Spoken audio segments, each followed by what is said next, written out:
الحمد لله وقفى وسلام على عباده الذين اصطفى أما بعد فأعوذ بالله من الشيطان الرجيم بسم الله الرحمن الرحيم رب اشرح لي صدري ويسر لي أمري واحلل عقدة من لساني يفقهوا قولي۔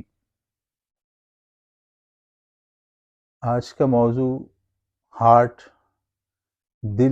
اٹیک، دل کی بیماریوں سے، دل کے دورے سے ہم کیسے محفوظ رہ سکتے ہیں، اور تھوڑی شروع میں گفتگو اس بات پہ بھی کہ دل چیز ہے کیا، دل ہے کیا، دل کے بارے میں تھوڑی وضاحت۔ ہمارا جو اسلامک کانسیپٹ ہے قرآن پاک اور احادیث کا، اور بظاہر جو لوگوں کے پاس ایک سطحی سا علم ہے، سائنٹیفکلی نالج رکھنے والے لوگ بھی اس طرف مولڈ ہو رہے ہیں، تو قرآن پاک کی روشنی میں اگر مطالعہ کیا جائے تو دل وہ مین انسان کے جسم میں وہ کہہ لیجیے سب سے زیادہ پریشیس سردار کہہ لیجیے آرگن ہے باڈی کے اندر۔ فَإِنَّهُ نَزَّلَهُ عَلَىٰ قَلْبِكَ، آقا کے بارے میں کہا جا رہا ہے کہ قرآن پاک کو ان کے قلب پہ نازل کیا گیا، اور مخلوق کی باری آ رہی ہے تو اللہ فرما رہے لَهُمْ قُلُوبٌ لَا يَفْقَهُونَ بِهَا، ہم نے ان کو دل دیے ہیں یہ سوچتے ہی نہیں۔ بظاہر تو عقل کہتی ہے دماغ کا کام ہے سوچنا، دل تو سوچا نہیں کرتے، مگر قرآن پاک کہہ رہا ہے، مگر صدیوں سے یہ بات حوض روشن کی طرح یہاں ہے، اس بات پہ دل مطمئن نہیں، میں اس سے دل سے محبت کرتا ہوں، دل کچھ مطمئن نہیں ہو رہا، کچھ تو ہے، اس کا مطلب ہے دل میں یہ صلاحیتیں ہیں الفت کی، نفرت کی، سوچنے کی، وہ اب لیٹسٹ سائنٹیفک ریسرچز جو ہیں وہ اسے پروو کرتی چلی جا رہی ہیں۔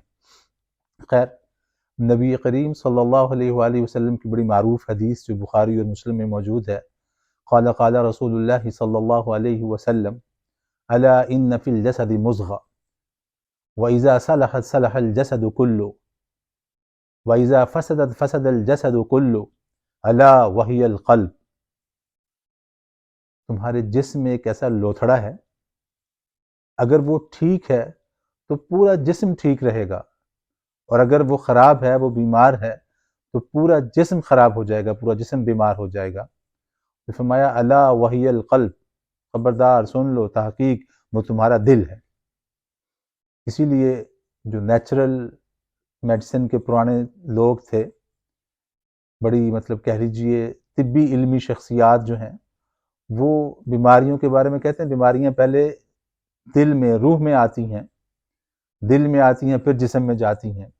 خیر، تو بات یہ ہے کہ اب اویئرنیس دی جا رہی ہے، ہارٹ اٹیک ڈے منایا جا رہا ہے، کچھ شک نہیں، بڑی اچھی بات ہے، اویئرنیس ہونی چاہیے۔ جو صحت کا خیال کرنا جو ہے وہ اسلام میں، بلکہ امام غزالی رحمۃ اللہ علیہ نے تو بعض جگہوں پر اس کو فرض، نماز سے پہلے فرض قرار دیا ہے۔ اچھی صحت ہوگی تو اچھی نماز ادا کر سکے گا۔ قرآن پاک بھی وَلَا تُلْقُوا بِأَيْدِيكُمْ إِلَى التَّهْلُكَةِ، اپنے ہاتھوں سے اپنے آپ کو ہلاک مت کرو۔ اور اس میں ایک ضمن میں بات آگے پہلے یہ بھی بتا دی جائے، ہمارے ہاں چھوٹا موٹا کو سینے میں درد ہو جائے تو اس کو بھی ہماری قوم جو ہے وہ پریشان ہو جاتی، سمجھتی ہے شاید ہارٹ اٹیک آنے لگا، ہارٹ کا مسئلہ ہونے لگا۔ ایسا نہیں ہے۔ فار ایگزامپل آپ ہاتھ رکھ کے بتا رہے ہیں، پن پوائنٹ جگہ کو ڈائگنوز کر رہے ہیں، لیفٹ میں پین ہو رہی ہے، رائٹ میں پین ہو رہی ہے، سینٹر میں پین ہو رہی ہے، یا بالکل ہارٹ کے قریب ترین پین ہو رہی ہے، وہ موسٹلی میدے کی پین گیسٹرلجیا کہتے ہیں، اور اکثر لوگوں کو ڈیفرینشیل ڈائگنوسس میں ڈیفرینشیٹ کرنا، مطلب اس کو واضح کرنا مشکل ہو جاتا ہے کہ یہ میدے کا درد ہے یا ہارٹ کا درد ہے، اور اکثر بڑے بڑے فزیشین بھی بعض دفعہ سٹامک پین جو ہوتی ہے گیسٹرلجیا کو ہارٹ کی پین سمجھ لیتے ہیں۔ خیر، مگر اب تو خیر لیٹسٹ دور آ گیا، بہت ساری چیزیں، پھر آپ ٹیسٹ کی طرف چلے جاتے ہیں، ایکو کی طرف چلے جاتے ہیں، ادر ایم آر آئی کی طرف چلے، سی ٹی اسکین کی طرف جاتے ہیں، ایون کہ آپ انجیوگرافی، انجیوپلاسٹی کی طرف چلے جاتے ہیں ٹریٹمنٹ کے ساتھ ساتھ بھی۔ خیر، تو مسئلہ یہ ہے کہ علامات میں خاص طور پر جب ہارٹ اٹیک ہوتا ہے تو آپ کا پورے کا پورا سینہ جو جگڑن میں چلا جاتا ہے، ہارٹ سنک مطلب ڈوبتا ہوا دل فیل ہوتا ہے، پورا سینہ جکڑا جاتا ہے، پہلے کبھی آپ کو واسطہ ہی نہیں پڑا ہوتا ہے ایسی درد سے، ایسی کیفیت سے، اور ایسے ہی آپ کو پھر ٹھنڈے پسینے آنے لگتے ہیں۔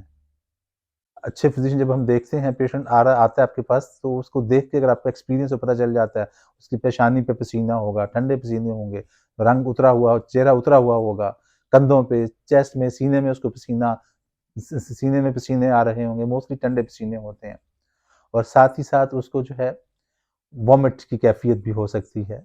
بعض لوگ سمجھتے ہیں ایسا نہیں کہ وامٹ کی اور وجوہات بھی ہوتی ہیں بہت زیادہ، مگر ہارٹ میں بھی وامٹ، ہارٹ کے اچھے فزیشینز جو ہیں وہ انہوں نے ریسرچ میں لکھا کہ یہ ممکن ہے.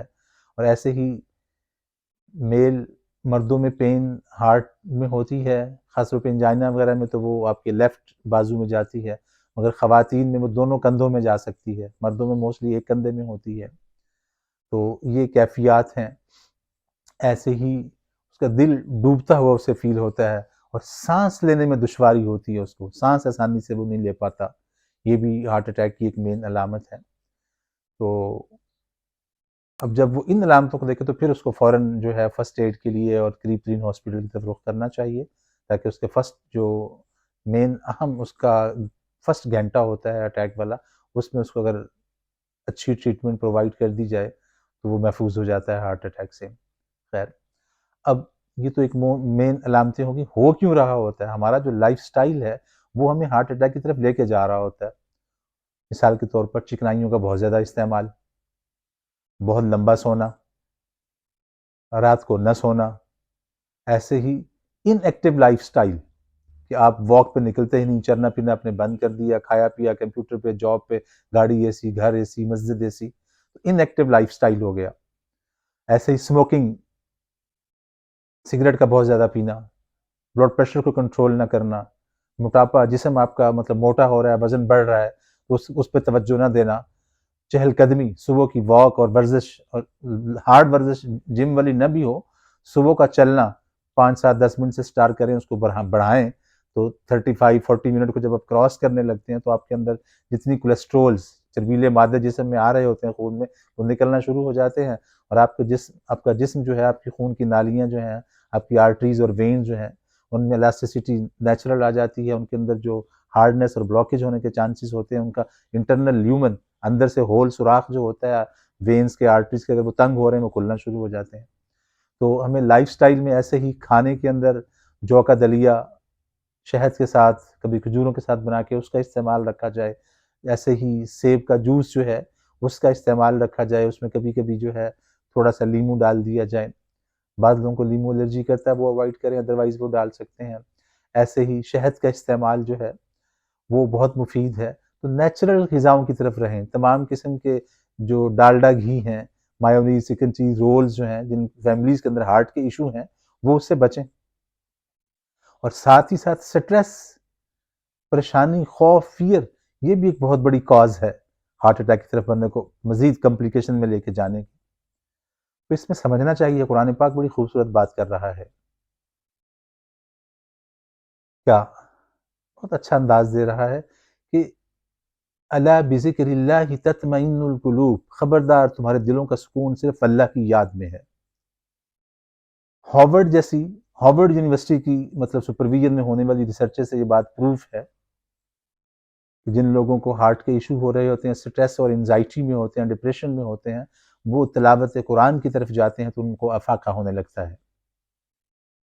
وہ لوگ جو اسلام پہ عمل نہیں کرنے والے، یا یوں کہہ لیجئے مسلمان نہیں ہیں، نان مسلمز ہیں، وہ بھی قرآن پاک کی جو کہہ لیجئے ثقافت ہے، اس کی فصاحت و بلاغت ہے، اس کی سچائی اور اس کے حقائق جو ہیں، اس کے رموز و اسرار جو ہیں، اس کو ماننے پہ مجبور ہو رہے ہیں.